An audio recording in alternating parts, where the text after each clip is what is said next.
Hello, everybody, and welcome to Season 2, Episode 8 of Rift Happens. We have a very familiar face over there. I'm getting used to the pointing from my webcam screen. It's all flipped the way that I want to point, but we've got Chase back with us out of Van Cleve. Chase, welcome back to Rift Happens. What's going on, man? I'm glad I could be here. Teacher work day. Being able to get here and be on time is awesome to be a part of this. Did you get a lot of work done today? I did, man. This morning they had breakfast for us a little bit, so I had 3 donuts and a thing of water. And then I put up, I don't know, maybe like 110, 120 pieces of student art. So I just put the earbuds in, listened to music in the hallways, and burnt glue for a couple hours a day. Oh, and I got my grades in. So that too. Yeah. Yeah.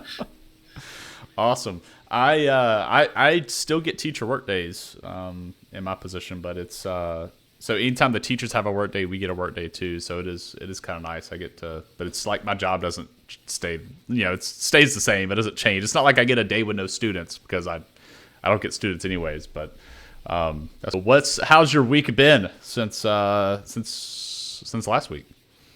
Pretty good. I actually had a group coaching thing for league and worked on like the first 2 minutes, which is usually when I die the first time. But like learning different aspects of the game that I wasn't aware of that happened during that time, and how to focus on that part so that mid and late game are a little bit easier. I got me a new mouse pad, mainly because of this guy right here.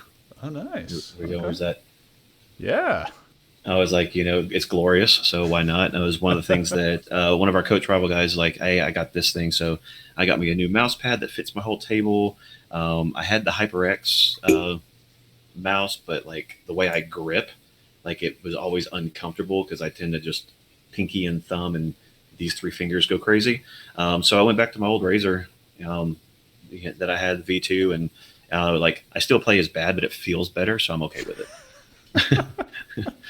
Makes all the difference in the world. Doesn't does. Matter. Doesn't matter what your KDA is, as long as you feel good doing it. I'm telling you, man, it was like high school all over again. I looked good going to the game, but I never got dirty. So,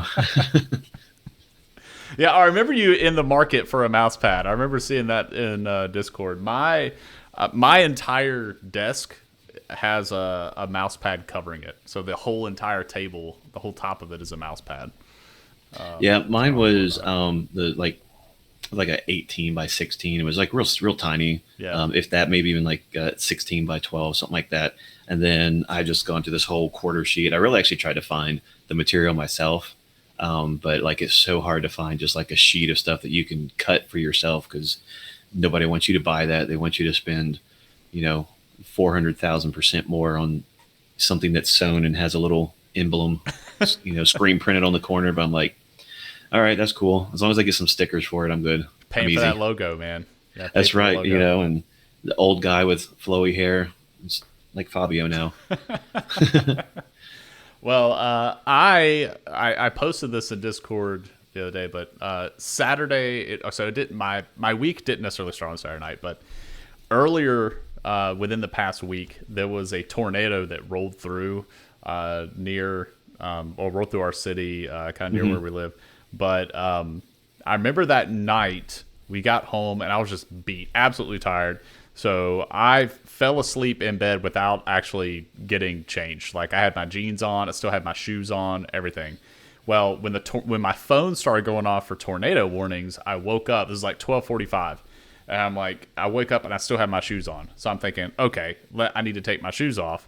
And so I'm laying back in bed. I have my leg pulled up and I'm like flexing my calf muscle, like trying to peel my shoe off my foot, and I pulled my calf muscle in my right leg trying to remove my shoe. And so I immediately feel, geriatric when that happens. And then Saturday night, and I posted this too, I go to hop out of bed to go to the bathroom, and my feet go out from under me, and I go eyeball first into the dog crate that is next to the bed. So my eyes a little swollen. I'm all jacked up here. And we actually recorded a video podcast today for our school district. So I showed up on the first day of recording looking like I'd gotten out of an MMA fight this past weekend. So it's been an eventful week for me. Well, the good That's for things sure. with the with getting old is that you can play some of the young cards. If you can't walk right, you just get your best pair of shoes, and everybody thinks you're trying not to crease them, and it's all good. They just don't know that you pulled a calf muscle getting dressed. It's terrible. It's terrible. So either way, we have an awesome episode today. Should be an abbreviated episode. At least I'm hoping. This should not be an hour and a half banger like we've had in previous weeks. This should be a lot more tame and controlled. But this week we're going to be talking about itemization, and I think this is an awesome topic for us to cover. This was actually a requested topic in our podcast committee channel. I'm not going to say who requested it unless they just want to, just freely give out that information. But the idea is why build certain items, and then beyond that, when do you know or how do you know when to not build those certain items? So we're going to be talking about a couple things there regarding platforms for itemization, and then I've got like my list of things, which is definitely not all inclusive. I am by no means a Challenger League of Legends player, but hopefully I could impart some knowledge. I know more than somebody who's never played the game. I'll put it like that. And we do have some coaches that have never played the game. Chase, did you play League of Legends before you started coaching or after you started coaching? It's actually why I started coaching. Oh, okay, so awesome. like my sons played all the time. We went through laptop after laptop and school laptop and stuff with it. And I just wasn't into the MOBA games and stuff. I was more of a, Battlefield, Call of Duty, Legos, type of player. And then the crew of students, they finally got the team up and going at the school. With my help and sponsorship and stuff, it was solely League of Legends. So we had two teams for that. And I was like, well, looks like I got to learn this game. And so like, I really wish I would have had what we're going to talk about today back then, because I was always told what to build, but I never really knew what it was for other than just, hey, you're supposed to build this for this champ. I was like, all right, cool. And then so even today, like I said, the coaching thing that I had a couple of days ago, I was asked, do you know what this does? And I'm like, I guess not. He's like, read it. So I was like, okay. And then you start talking about how that applies to what you're doing, and it can, I haven't played much since then, but I know by looking at it and reading, understanding it more, then I'm going to get better. Maybe not overnight, but I'm going to get better because I understand what I'm building a little bit better and how and when I'm supposed to use it.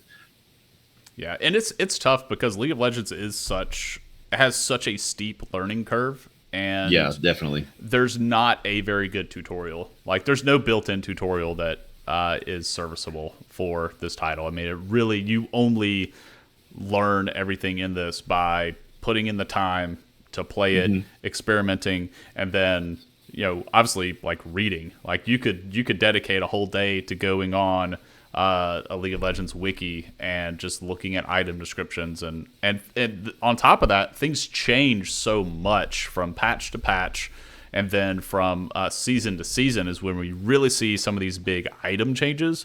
We don't really see item changes mid-season too much, but some of the items we have now and the function that they have is not the same way they functioned even 2 years ago.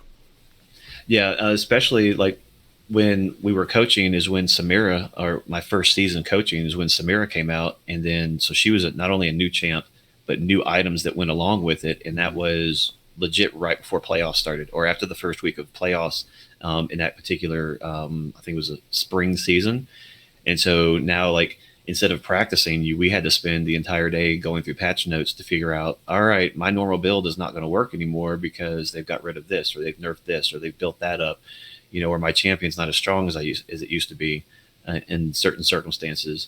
And so like that was, and all I could do was like, good luck, and kind of facilitate. And my coaching was to keep them moving forward in the discussion instead of, getting in the, the rabbit trail of, why this sucks, Right. or it's not going to be any good, that type of thing. Well, let's get into it, and Yes. hopefully, we can impart some knowledge to some of the coaches that don't play, and that's really how I want this to be targeted, is towards the coaches who haven't had the time to commit to learning the game, maybe don't have the time to commit to learning the game, and they're doing a fantastic job, but you know obviously between teaching and then trying to run an esports program with all the stuff that entails, you may not have time to be able to commit to learn as much about the game as the students do. So this is an effort to help give you some of those shortcuts to get there. But there are a lot of good itemization apps and websites and stuff. And this is actually part of our listener feedback question too. But League of Graphs, Champion.gg, Mobalytics is a very popular one, Blitz.gg. I've used U.gg as well. And a lot of these sites, they all kind of do the same thing. Professor is another one. But they are giving you recommended builds for your champion. And this is really, really great for newer players. If you're first getting started, trying to figure out what do I build first, what's my big item that I'm going to start building, and then from there, what kind of boots go best for my particular champion. Because like these builds that are recommended through these sites and these apps, they're mostly based off of win rate and popularity. Those are probably the two biggest things. Like, is if everybody's building this item on this champion, then that equals this must be the most optimal way to play it. If this build on this particular champion has an over 55% win rate, then obviously this is the most optimal build for that champion. But there are times where we need to pivot off of that. So when you're just learning the game, I think these sites are fantastic. I think they're great. I use Mobalytics. Do you use any of these, Chase? So when I started, I used Blitz a whole lot, but I found that one didn't load in the stuff that I selected when it tried to push runes and things along that line. Then I moved over to Face Check. And what I loved about Face Check was it kind of gave me an insight of the player on the other team.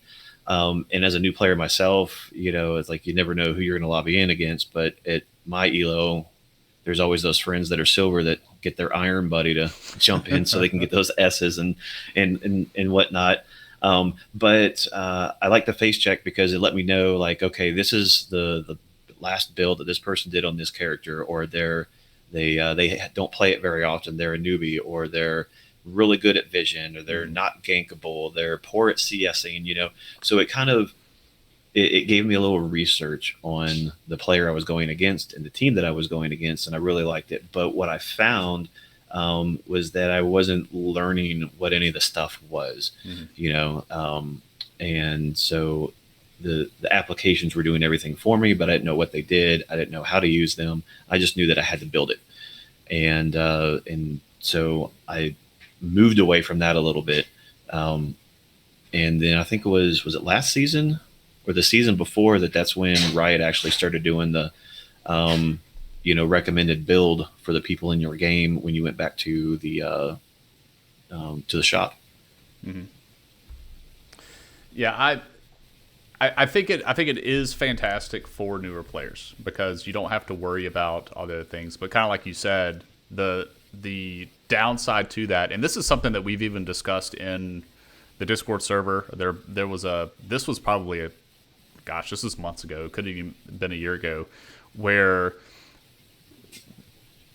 there was the opinion that this could have, sites like this or apps like this could eventually become a crutch, and it keeps you from learning what the items do, and you don't really learn like how to pivot and go away from what this recommended build is. A lot of these recommended builds, one of the reasons why they become so popular and the win rate is so good is because there's a lot of item synergy with the particular champions.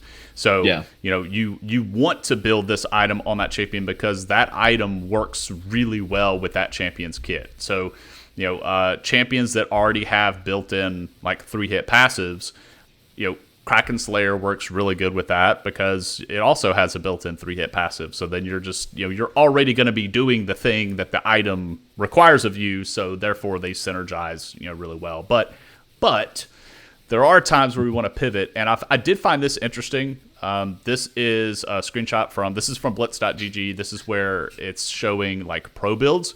So one of the things that this site does is it tracks professional players in their like solo queue matches and puts their builds on the site, so you can see, what are the pros building? Because clearly, if a pro is playing this champion and the pro is building, XYZ or this way, then clearly that's what you should be doing. But you'll notice in his build that he tends to be pretty consistent. There's a lot. This is his Ringar build. He builds Stridebreaker in 6 of these 7 matches. But then after that, he's got some sprinklings of other items. He built Black Cleaver second in one match. He built Death's Dance second in one match. Some matches he goes cooldown Lucidity Boots. Other matches he goes Plated Steel Guards. He's gone Frozen Heart. And so there's all these little things. There's a Hex Drinker on there too. So he doesn't go the same build every single game. So if you or your players are doing the same exact build every single game, you could potentially be hindering yourself just because of you're not actually itemizing to give you the best results for the actual match that you're in at that moment, right? As we see, pros do. So in this particular episode, I do want to get into more reasons for pivoting, or at least reasons that I use for pivoting. And obviously we've got chat up, so if anybody wants to throw in some suggestions as well, some things that we're missing. When you pivot away from your item builds, you're really looking at some of those items that aren't necessarily shown on the recommended build path. And we'll kind of talk about the reasons, or at least the reasons I use, and go from there. The first one being survivability. And Chase, you alluded to this earlier, like dying within the first 2 minutes of a match. Does that ever, like, when you die, do you ever think like, okay, I might want to like pivot away from what I'm building and maybe go towards something else? Or is it just like full steam ahead with recommended build? I'll say, at least with me, the fact that I'm still learning a new role and all that kind of stuff, that a lot of my early deaths are limit tests. And it's lack of research beforehand, or like pulling up one of these sites on my phone in the loading screen to figure out, hey, what is my champion into that champion? Who has the early win rate? When are the spikes? A lot of it has to do with not knowing. But one of the things that I have noticed with that is the recommended it. You almost have to look big picture, because if you're focusing on lane, then a recommended build into that champion is fine, but if you guys are at a standstill, they're not roaming to get kills and you're not letting him kill and you're not killing him, but your ADC or your mid or your jungle, some other champion on the opposing team is going crazy, and you're steadily building for the tank up top. But you're just going to get melted and shredded and serve no purpose other than padding someone's stats later on in the game, if you're not building towards something that'll protect you in later in the game, once you start meeting up with all the other champions, be it an ARAM or fighting for objectives. Mm-hmm. Yeah, for sure. And when we talk about stuff like that, and you mentioned it, well, you've got to look at the game state and what direction the game is going in. And anytime you pivot away from your normal mythic and pivot into one that's going to help with survivability, it always comes with a cost, because these survivability mythics, like these, even the survivability boots, and we'll talk about them too, anytime you pivot into one of those, you're typically sacrificing potential damage output that your champion could be giving. So it comes with a cost. It's like, okay, I can build this item and I could survive more in the 1v1 or survive more in the team fights, but I'm not going to be dishing out the damage that I need to be doing if I'm a particular carry. So this isn't, kind of like you're saying, it's not an across the board. It's like, oh yeah, the guy that I'm laying against, he's snowballing, he's getting ahead, I have to build defense. Well, if your team is counting on you to do damage, then it really kind of boils down to, do you need this item in order to survive, to do damage, or is your team equipped to protect you enough so that you can still build damage and still output that damage? So it kind of comes at a cost there, and you can kind of judge it from there. If your team has a ton of CC or a ton of peel and you're a carry damage threat, then you can likely avoid going the survivability route and maybe build more, a lot more damage, so you have that output and you're counting on your teammates to protect you. But if you don't have teammates to protect you, you don't have peel, your teammates are playing, with their brains turned off, then maybe these survivability items are a little bit better. So like, you don't see Crown of the Shattered Queen in a lot of standard builds. If you look up builds, you don't see Crown of the Shattered Queen. You're going to see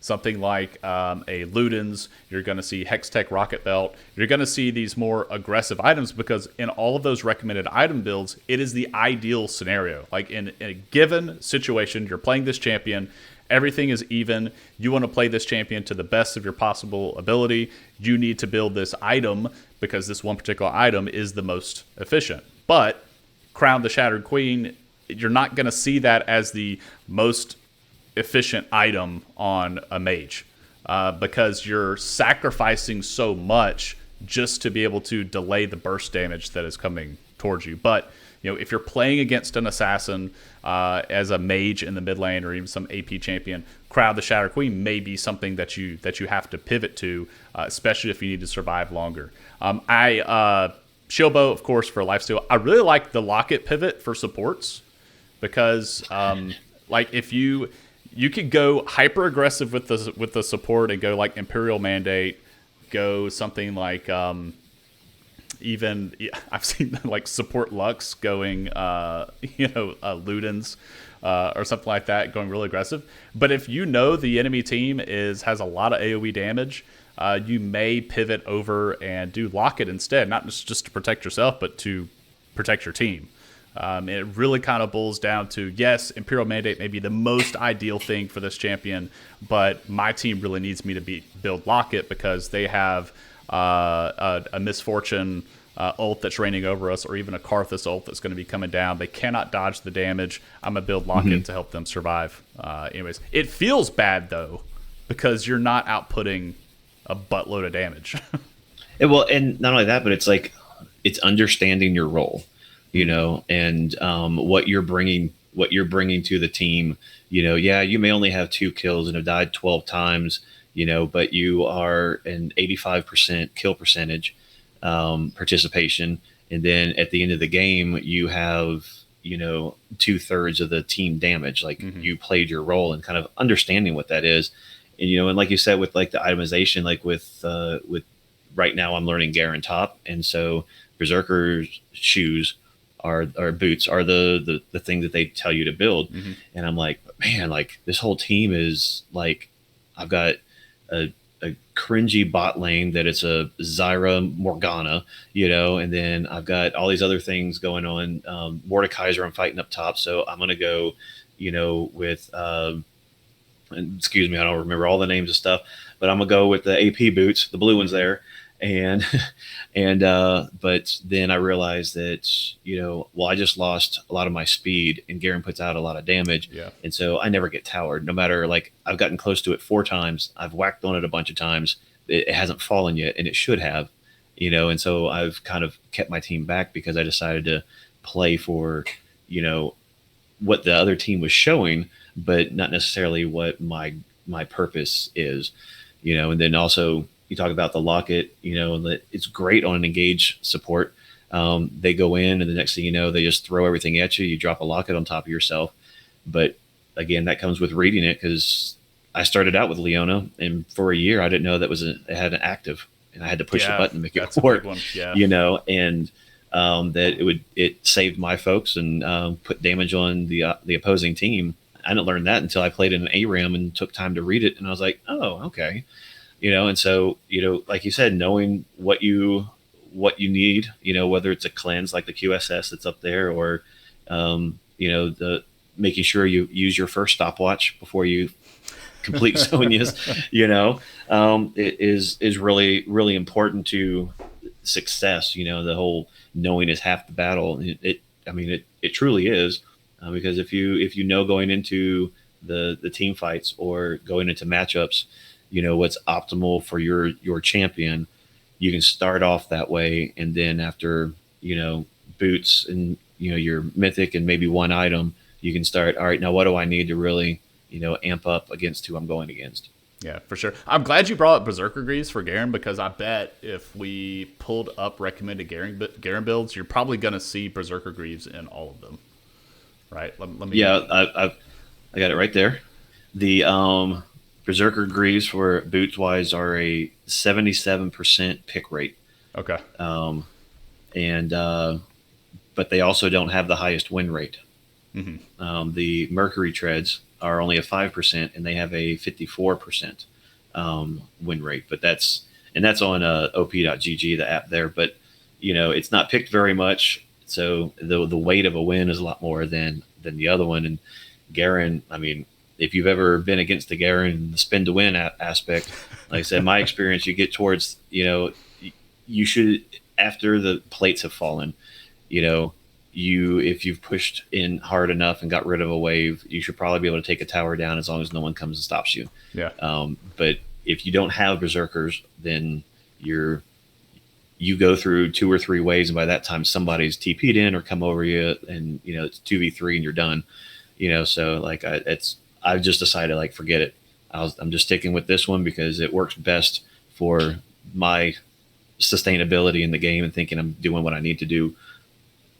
Yeah, I think the biggest thing with boots, I think if there's anywhere in your build that you're going to start pivoting away from the recommended build that's on these platforms, boots are the place to do it.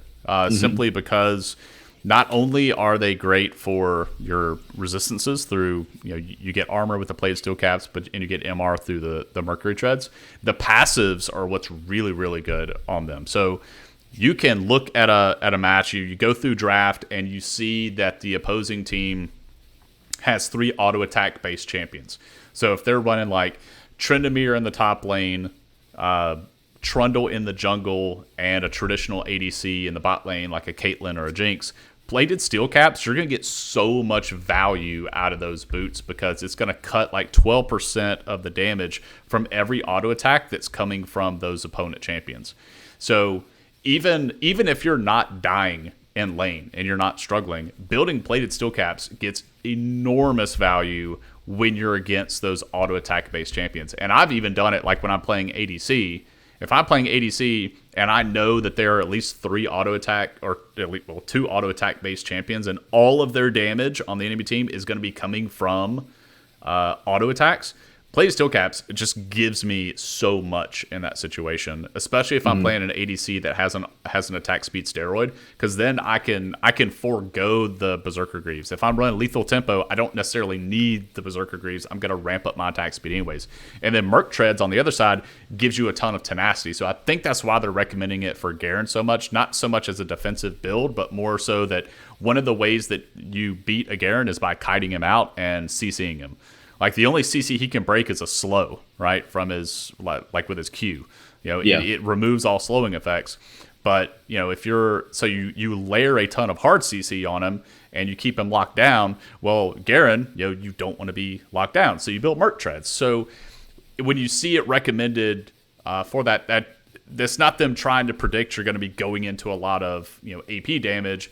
It's you're likely going to be crowd controlled a butt ton. So let's go ahead and get Merc Treads so you can get to move faster. I think those 2 boots are severely underrated, especially in low elo. Like, even like I would still consider myself relatively low elo. Like, we don't pivot enough into boot purchases because those passives are just so good. Yeah, a lot of times, boot wise, like, I just get the regular boot, and and I'll start building my second item, and so my boot's actually my third. So I can finally. It's one of the things I've started doing is I can finally see what I need to do, because going from a support, boots was one of the first things that I purchased, if not the first thing that I purchased, and then I started working towards mythics and stuff, and so that was my first focus when I moved up to top lane a couple of months ago, was to really understand which one of these things do the best for me and when to use them. And since I didn't have that understanding, I slowed down the purchase of it. And so I just stuck with the traditional boot. The first was it 300, 350 boot type of thing. Yeah, the 300 boot. And then the brown paper bags. Yes, yes. And then once I had my mythic and maybe one attack damage item, then I would go into my boot. Yeah, and that's a great way to do it too, and just kind of feel the game out and kind of see. And then if you're way ahead and you're snowballing, then yeah, let's go ahead and go berserkers. But if I look across in draft and know there's a ton of CC or there's a ton of auto attackers, maybe I can pivot and do something here because it's gonna just get so much gold efficiency in the long run. You mentioned earlier stopwatch Zanyas. Obviously, those are big ones just to put you in stasis. Those are big items in pro play.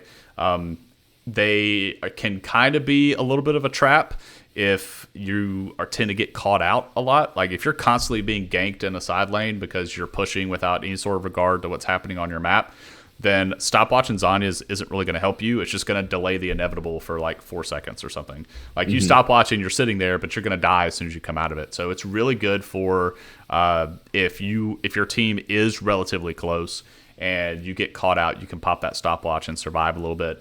Stopwatch is also really good into champions that have a delayed like burst of damage. Thinking things like Zed or Kane, even something like a Diana. If she gets an ult onto like 3 or 4 people, that ult, when it comes down, it's going to crash and do a ton of damage. It's good into like Karthus if you want to pop that and just nullify some of that damage that's coming down. So definitely check those out. You don't really see Edge of Night, which is this purple cloak item, and Banshee's Veil. You don't really see those in recommended builds. Those are your items that are going to block one incoming spell. So those are the ARAM special. Yeah, those are you get hit by so much crap in ARAM. Yes. And like there was the Banshee's Veil is an item that Freak has been going off on Power of Evil about, because Power of Evil was playing, I think he's playing Ahri. He's playing Ahri into a Corki, and he built Banshee's Veil, and Freak went off on the broadcast talking about how the Banshee's Veil was useless because you're getting hit by so many abilities by Corki, because like you're constantly being hit by the poke, so you're actually not getting any value out of the Banshee's Veil because you're being hit by so much. So like you could probably avoid damage by positioning, and which would be more effective than it would be just trying to take the first little hit. Yeah, you may block the first rocket, but they're going to get hit by 2 more after that. So what good did it really do? So items like that are really good if your opponent has one major like pick tool, like a Morgana Q, maybe even a Lux Q. It could be something like an Ash Arrow. Anything that is one of those kind of like long range poke or initiation tools that's not a spammable ability. Banshee's Veil and Edge of Night really good for that, because you end up blocking that crucial engage tool. And then you mentioned earlier QSS with the cleanse, getting out of some of the CC. These are, we talk about Skarner, paying the QSS tax with Skarner. If Skarner ults you, or if Skarner's in the game, you almost feel like you have to buy QSS because when he ults you, he drags you away. So you kind of have to buy it. But Mordekaiser. The Mordekaiser ult. It's very satisfying once you do it once. They never ult you again. It really is satisfying. I mean, it's expensive and it takes up a slot. I mean, it's like 1,300 and it takes up a full slot. But early on, once everyone's got their 6 and stuff. I mean, for me, when I fight against the Morg, that's one of the things I build, because I'll forget, and the next thing you know, I'm under tower and in his ult, and I can't do anything. So. I started building that a little bit. I've gotten away from it some, but for the most part, it's still almost a go-to for me in that sense and then I sell it later. Yeah, good call. Resistance Shred. So that's all for survivability. Let's get into Resistance Shred a little bit. You don't always see Void Staff in recommended builds for like AP champions if you're a mage. You don't always see Black Cleaver. For builds, there are some champions that just have really good synergy with Black Cleaver. But these items are more for if you notice the opponent is building resistances to your damage. So, if you're an AP champion and you start to see those null magic mantles come out, you start to see a Spirit Visage, something like that. They've got some MR. You may want to build a Void Staff so that you can do percentage shred of that. And so all of these items, the Void Staff, Cerulda's Grudge, Last Whisper, LDR, and Black Cleaver, they don't do flat resistance shred. It's a percent resistance shred. So if they only have one armor or one AP item, you're not going to get much value out of these. You have to wait for them to start stacking resistances before you really start to maximize, because 10% of 10 magic resist is only 1. But if they have 50 magic resist, then you're shredding it by 5. So you get more value the more resistances they have, just by law of how percentages work, right?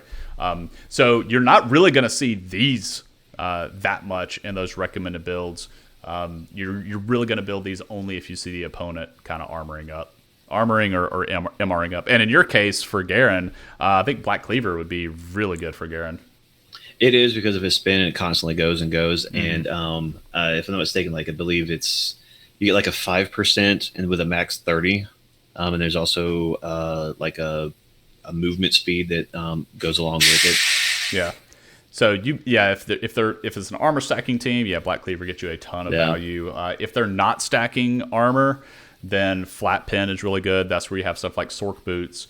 You have lethality items. Shadow Flame is really good for Flat Pen. If they're not stacking those resistances, those are all super, super helpful. Yeah, I think the only time I've ever really used Void Staff is if I've done a mage like Vigar or Lux, and I've gotten a lot of damage, or it's helped me with just the damage aspect of it to weaken for the other team. Mm-hmm. Or if I snowballed and somehow and irritated my ADC and just yoinked every kill with burn or Luden's pops and stuff like that. I've used that to try to steal as many kills as I can and one shot some folks, and clean up from a distance and stuff like that. But most of the time, it's just a fun ARAM point tool for me. For sure. All right, let's get into this one. You mentioned this one earlier too. I think we were in pregame when you were mentioning Grievous Wounds. Tell me about Grievous Wounds, Chase. They are wounds that are grievous. No. So the Grievous Wounds are definitely the when you have folks that regen health, like Garen, that as the fight prolongs, he sends the last forever and ever. I know a lot of times when I've played with some coach rival folks and they're like, go in, you got this, you're Garen. I don't really understand what that meant until actually I do it. And I'm like, there's no way I should have survived that. I mean, it's almost like equating, I don't have enough money to pay all my bills, but they're all paid type of thing. And so seeing those champs that have a lot of shielding and just heal because they're on the screen, and then or they just regen themselves because they have an ability that does it. The Grievous Wounds really help slow that regen as you're going all in on them or chasing them down or kiting away from them, whatever the circumstances are. Yeah, for sure. And there are a lot of champions in the game that as soon as you see them on the enemy team, you can tell in draft, okay, we've got to buy Grievous Wounds. You see a Soraka, you see a Vladimir, mm-hmm. a Yumi, Dr. Mundo, any of those that you see that they just have a lot of built-in innate healing and helping, they're able to not only heal themselves, but maybe heal their teammates. You kind of have to say, I've got to build Grievous Wounds this game, even if it's not on the recommended build for that particular and even champion. If it's not a full item, it may just be, an early executioner or an early bramble vest, you may finish the build later. It may be one of those items that you sell. It could be a matchup to where, spending, I'm not sure exactly how much those are, like 700, 800. Yeah, Executioners is only 800. Yeah. Gold on those may be the difference of survivability and early trades, and help you maintain lane control a little bit before you move on to mid and late games, where you don't have to build the entire, you're your items create the damage that you need that earlier you didn't have because, but that helped you stay in the game by chunking down somebody that's constantly regenning on you. Yeah, for sure. And I'm glad that you mentioned like just getting one of the initial items. So used to, you would get the same amount of Grievous Wounds no matter what. Like if I bought Executioners and then I upgraded it into like Mortal Reminder, I would get the same amount of Grievous Wounds no matter what. So it was almost better to spend your money on just the initial sword and then get something different. But they've I don't know if it was this season or last season, they switched away from that, and now those upgraded items do like a 60% Grievous Wounds instead of 40%, something like that. But yeah, even like the Executioners is only 800 gold. The Oblivion Orb, which is the AP version of it, is only 835. If you were to build, and the only I did not put Thornmail on here. You mentioned Bramble Vest and Thornmail, and it instantly triggered me like, oh crap, I forgot that one. That is Grievous Wounds too. But the problem with like the Bramble Vest is if you're not like taking damage from it, like if they're just ignoring you and you have Bramble Vest on, they're not actually getting the Grievous Wounds. So it's kind of like sometimes it's almost like, well, I'm going to get more value out of spending the 800 gold because I know for a fact I'm going to apply it because I'm going to be auto-attacking that guy. And chat pointed out, too, this is a really good point, that the Chemtech Putrefier, the item here on the far right, which is through the AP path, that is for like supports. Most of anybody that has any sort of healing or shielding, if you apply a heal or a shield to your teammates while you have Chemtech Putrefier, it gives them Grievous Wounds on their attacks and abilities. So that item is super cool if you've got a champion that can use it, because it's going to save the rest of your team that gold from having to spend. So instead of everybody having to get Grievous Wounds, you really could just put Grievous Wounds on one person, or get the Chemtech Putrefier, and they can apply it to everybody, and it frees up the rest of your team to be able to spend their gold on either survivability or more damage or utility or what have you. So all right. So other than champions, I'm gonna quiz you, Chase. Oh my gosh! I was like, I'm getting a phone call. Hello. What other than champions that have healing? What else could you see in the game that would convince you to build Grievous Wounds? You said other than champions? Yes. Other than seeing like a Soraka or a Vladimir, what could be happening in the game that could cause you to want to build Grievous Wounds? Honestly, I would have to see. It would be what the dragon rotation. Yes. Yes. Yeah. Ocean Drake. Yeah. So when you have the Ocean Drake in there, I don't know which one. Yeah, I just know that that's like dragons would be it.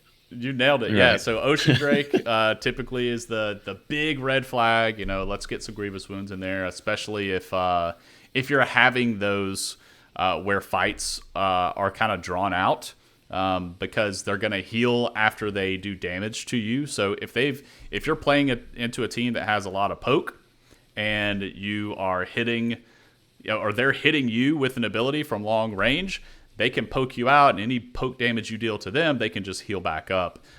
If they have a lot of assassins or they do a lot of burst damage, they're not going to necessarily get a ton of value out of Ocean Drake as far as like the healing, because the fight ends so quickly. So you kind of have to, kind of evaluate that on your own. I will say too, other items that you may see them build that you may want to pivot over to Grievous Wounds, like if they're building healing themselves, like they're getting a Vamp Scepter on their ADC, if they build Shield Bow, things of that nature, you might want to get Grievous Wounds as well. So just other things to pivot. Again, these items don't typically show up in recommended builds, but they are definitely important for you to build. Tank Takedown. You don't really see these on Garen.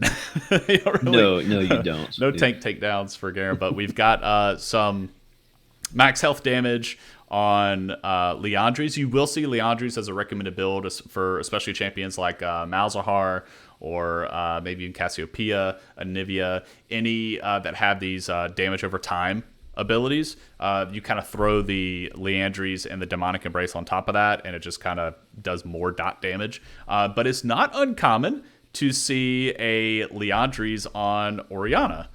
You may see, Oriana would typically build something like a Ludens, or even potentially like an Everfrost, but you will every now and then see an Oriana build Leandries just because of that maximum health burn damage to help try to take down some of those health stacking tanks. And then, of course, we know Kraken Slayer, the 3-hit passive, to do the true damage on the third hit. So your auto attack based champions, Kraken Slayer, super, super huge for tank takedown. And then I have some niche ones to wrap it up. I have 4 that I added in here, and these aren't built all the time, but I think these are really, really good items. We mentioned earlier about plated steel caps being fantastic into champions that are auto attack based. Not just one champion, but if you have the opponent that has 2 or 3 auto attack based champions, plated steel caps is huge.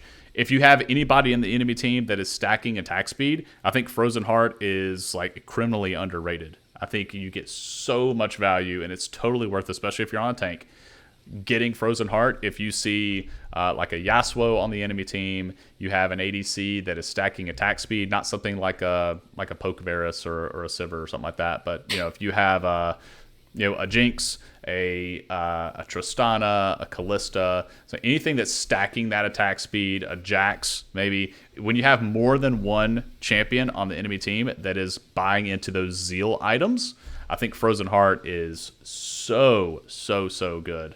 And that may be something too that you would build on. Definitely something you would build on Garen if you've got the gold for it and you feel like you're being shredded by those auto attackers. Have you built Frozen Heart? On ARAM. That's kind of like my go-to. So like when I was support and I played a lot of support, I would see the Frost on when I played Nautilus. Mm-hmm. I would see that. I never really knew what it was because I never really built any like of those type of items, glacial or anything like that. So I honestly never used them.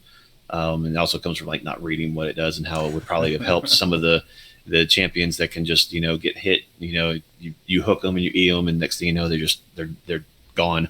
Mm-hmm. Type of thing. But I mean, anytime you can slow down a fast champ and it gives you a chance to hit 1 or 2 more times, it may not kill them, but if you can get them to at least back or get out of position to where they prefer to be frontline, Mm-hmm. then or bounce around everybody, it's definitely going to be helpful. Yeah, for sure. And it's AoE, and you don't even have to do anything to apply it. You just have to be near them, and you get the little snowflake above their head, and they all of a sudden they attack so much more slowly, so less damage output essentially. Majai's Soul Stealer here, the book of many pages. You don't really. We'll never use it. One. Yeah, I will never use it. Definitely not. Do you plan on not dying? No, don't use it. All right. Even playing like I've switched over to mid lane, I've started playing mages. I still don't build Majai's because I've never found myself. One, it's like to me, you gamble going Majai's by building like Dark Seal first. Like you start the game off with Dark Seal, and then it's like, all right, I'm gonna go ahead and start stacking. I'm not so confident in my own ability to get kills and then not like flub it up. That I don't even start this path. But if you get a couple of early kills and you feel like you could really snowball your lane if you're an AP champion, then Majai Soul Stealer is great because as long as you continue to rack up those kills and assists and don't die, you get more stacks and you just get a ton of efficiency out of the item. As soon as you die, though, I think your stacks are cut in half. You lose a ton of them, so the item begins to decrease in efficiency, and you'll see a lot of people sell it. So if they, as long as they're deathless, they'll have it. But once they die once or twice, they go ahead and sell it so they can get something different to have that efficiency. For me, that's the content creator item. It is. That's what that is. I've made Master and Challenger, Diamond every single season, but on this new account that I have to show you the cool graphics. Yeah, okay. Go ahead and slum down with us bronze and silvers, or if in my case, slum up. But like when they do that, that's where I see it. I don't ever really see But like you said, if you get a couple early kills, you feel a little confident. You're really strong. You can just you can keep pushing and that type of stuff. But I know for me, even if I got some early kills, I wouldn't know what to do with them. I'd still play as scared as I was if I was even with everybody at this point. So that is not an item for me. It's pretty. I like purple, but that's about the extent of my enjoyment of it. It's definitely a cocky item. Like you build Yeah. it but to make a statement. Like you say, it's the content creation item. You're building that because you want to make a statement. Yeah. This next item, Anathema's Chains. I love this item. It came out at the same time Hullbreaker, and these two big items, and we've started to see a surge in Hullbreaker. Hullbreaker recently got nerfed, so we're starting to see less of it. We haven't really seen a lot of Anathema's Chains. I really like this item. You can attach it to any opponent on the enemy team. They will end up doing less damage to you, and as you're stacking up Vendetta stacks at full stacks, they have like reduced tenacity from you. But where I think this item really, really shines is if you look across at the opponent team and they only have a single AD or AP threat. So if their only AD threat is coming from the bot lane, if they have an AD carry, a physical damage threat in the bot lane, they have a mage in the mid lane, for some reason an AP jungler, and for some reason an AP top laner, then it could be wise for you to, instead of trying to diversify your resistances and build both MR and armor, you build Anathema's Chains to put on the AD threat, so you're going to take reduced damage from the AD threat, and then you just stack MR instead of trying to figure out, how do I balance between those two. If they have a single AD or AP threat, you buy this item, and it allows you to just itemize for one of those basically damage type threats, whereas then you're neutralizing the other with just this one item. So I think this item is really great, but it is very niche, in my opinion. Well, before today, I had never even heard of it. Oh, well, here you go. Yeah, so it's... when it popped up on the screen, I was like, I thought that was, I think her name Lysandra, that has the little claw thing that comes out there. Yeah. And then while you were talking, I got stuck on the whole, the Jim Carrey, the claw is going to get you thing. And I was like, I don't know what this item is, but that's, but the Hullbreaker, when you said it got nerfed, was the nerf just because it gave the same strength for range and melee? And so they nerfed the range folks, but the melee should still be the same thing, right? Yeah. Or is it a little bit off too? I think they may have gutted the melee a little bit. Chat could probably correct us. They definitely gutted ranged, and that's why like you don't, when you see people go Graves top now, you're not seeing them build Hullbreaker as much anymore. Now they're building either straight lethality or they go shield bow. So they're just kind of bypassing that. They become more of just a kind of a kill threat as opposed to like a split push threat. So yeah, old-fashioned cringe bow. Yeah, gosh, yes, I hate that item. And then two other items you don't see a lot. Actually, I take this. I'm gonna throw a little caveat in there. You actually do see Shadow Flame a lot, which is that that last item down there in the far right. You will see that in recommended builds because it does give flat magic pen. But you don't really see Serpent's Claw. Is it Serpent's Claw? I think it's Serpent's Claw, not Serpent's Fang.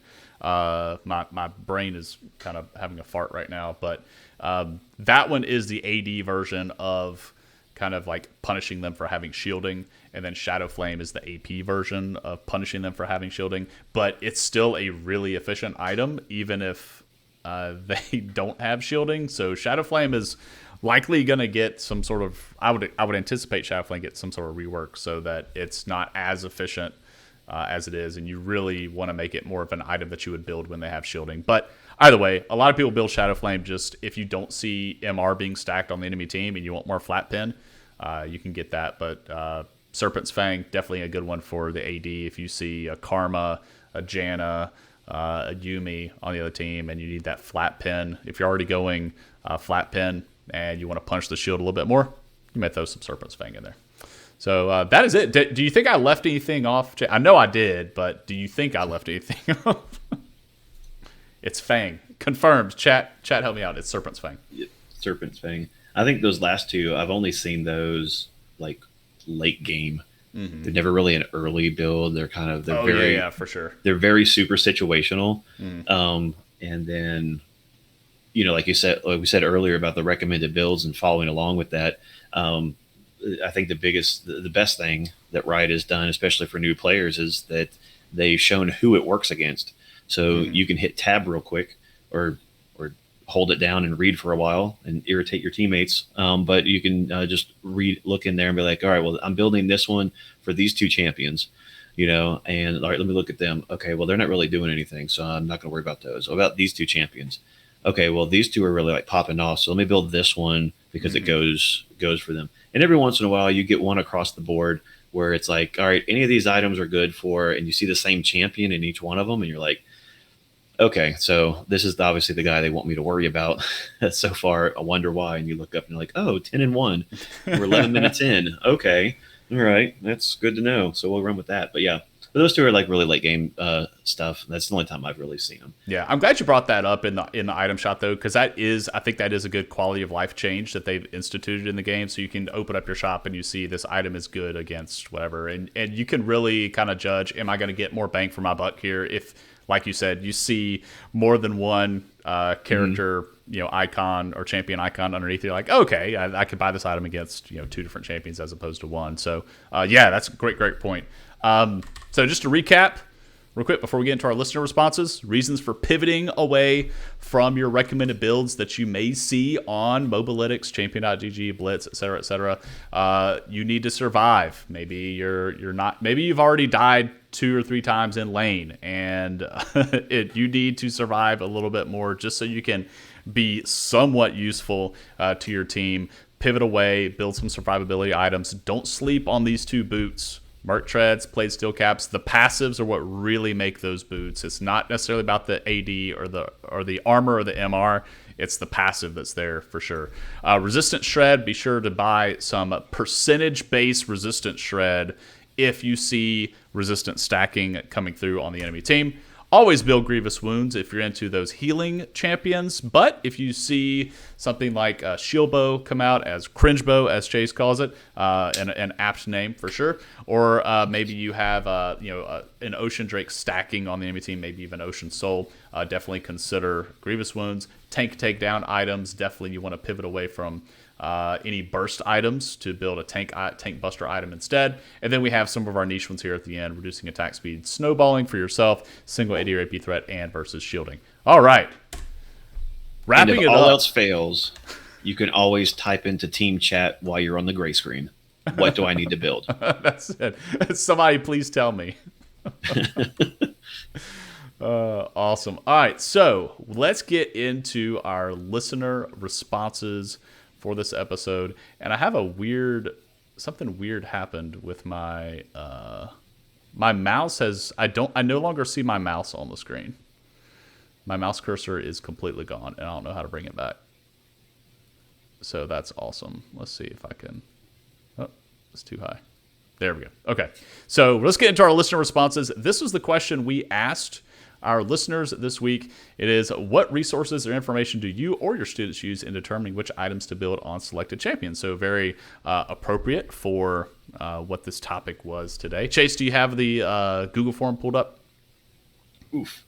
I'm going to lean on you. That's okay. Yes. I'm going to lean on you a little bit. Google form. There we do. Yes, sir, I do. All right, cool. So I'm gonna take number 1.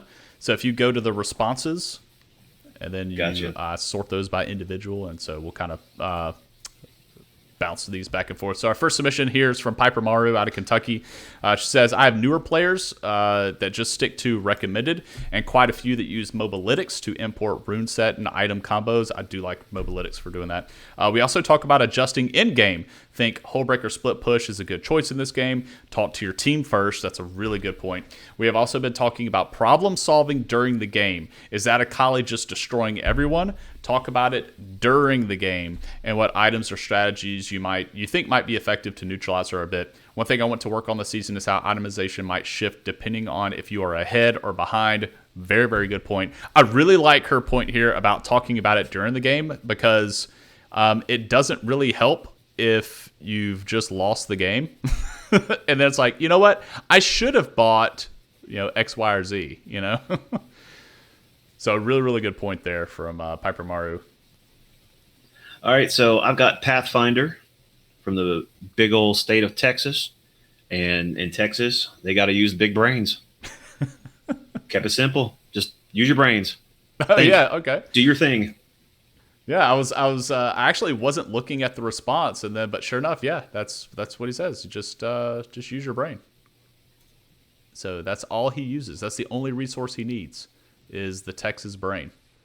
Gosh, okay, my mouse. My mouse is gone. Can you take response 3 for me? Yes. So Aaron from Monument, Colorado, says that they use U.GG Mobalytics, sometimes champ-specific guides on Mobifier and Skill Capped. So being able to see like, hey, how does this champ match up with this one and what's good into that one, gives you kind of a heads up of what to do.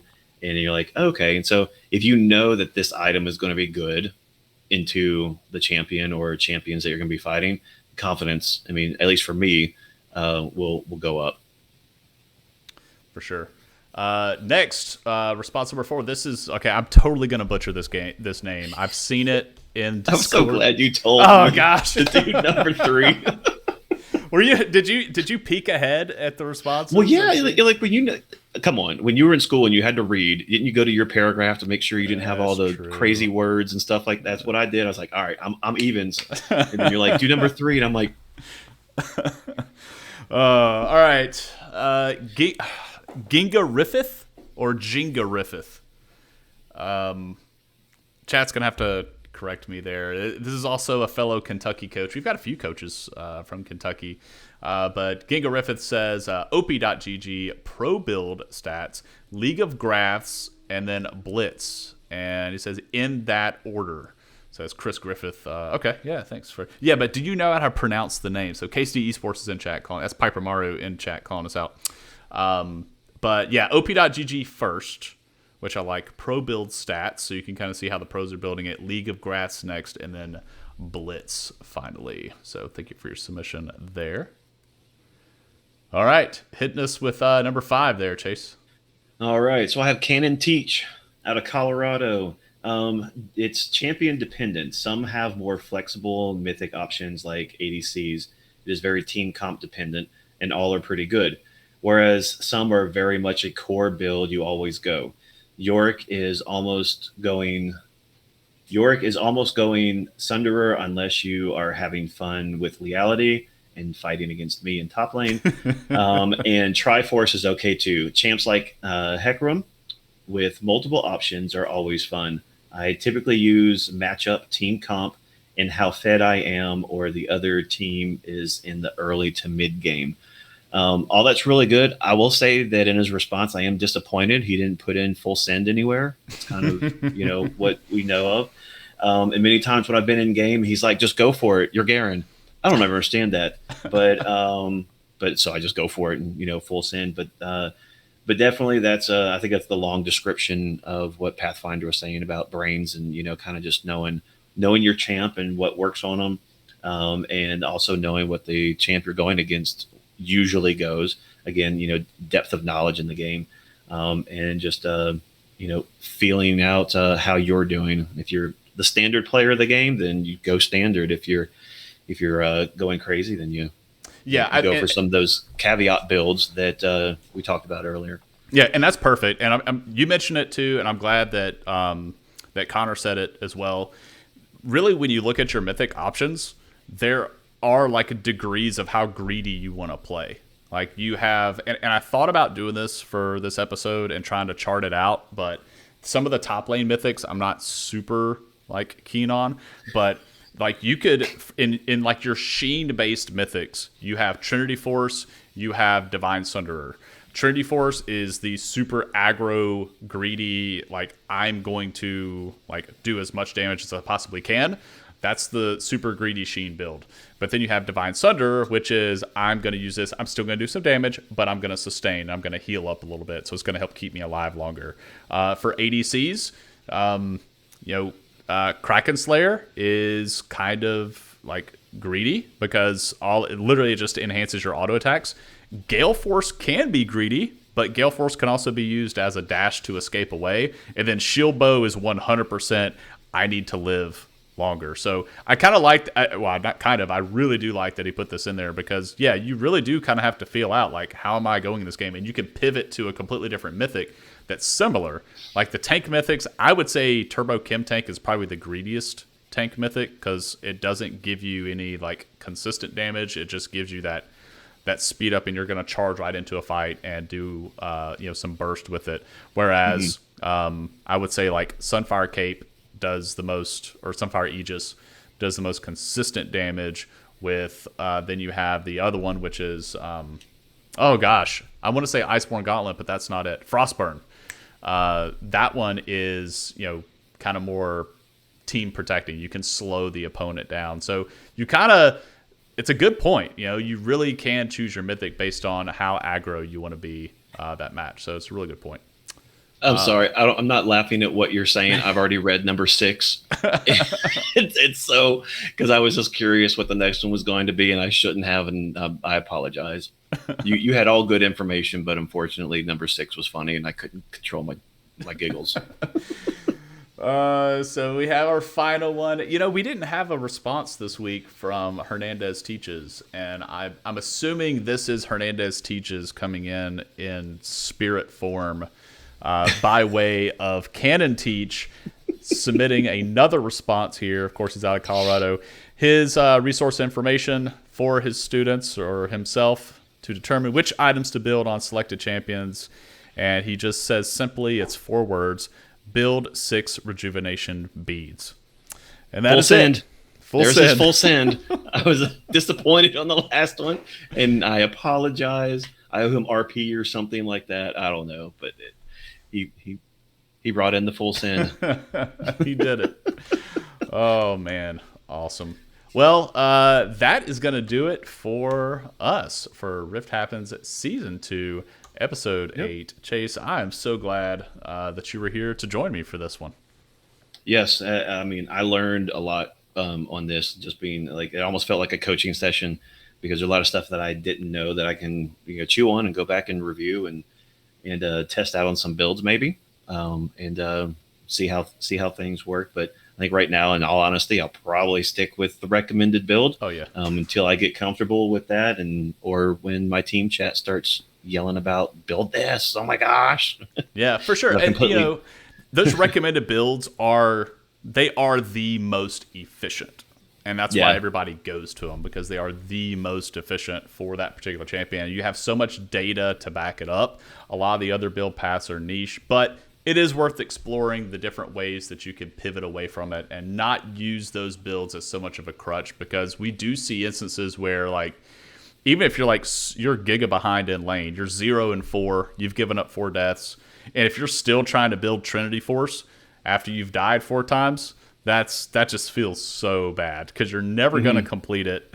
You're just going to die over and over and over, and then by the time you get it, the enemy is so fed that you're useless. Your greedy mythic item that you built is not going to help you, and you're building Berserker Greaves, so yeah, you attack a little bit faster, but you don't live long enough to even do any damage. So definitely things to consider and look at for sure. Awesome. Well, do you have any other parting words for our listeners? I think after this session, I think I'm ready to try out some of those mathematically correct champion builds. Let's go. It can't get worse. I'm Iron 3, right? I just broke into Gold 3. My LP gains finally leveled out. I was losing 16 and only gaining 14, and they finally flipped, and I've been able to climb a little bit. So I'm shooting for plat this season. We'll see if I can hit plat. I'm fighting right back to Bronze 4. I've ended Bronze 4 every single season. This is the lowest I've started, but I'm going to keep grinding and just keep doing my thing and leaning on Coach Rivals and the chats and stuff like that to for help and moral support and some playtime and learn some stuff and just get better each day until I learn something that I don't know. The good news is we have a lot of league players in our community, so there's always somebody that's going to be able to play with you, and I even have even alt accounts that we can play. So if you want me to duo with you, you just let me know. Just tell me I'll play a champion I don't have a chest with yet, and we'll go for it. Perfect. That's it. You're playing the long game. I like it. That's right. I want the free stuff. That's right.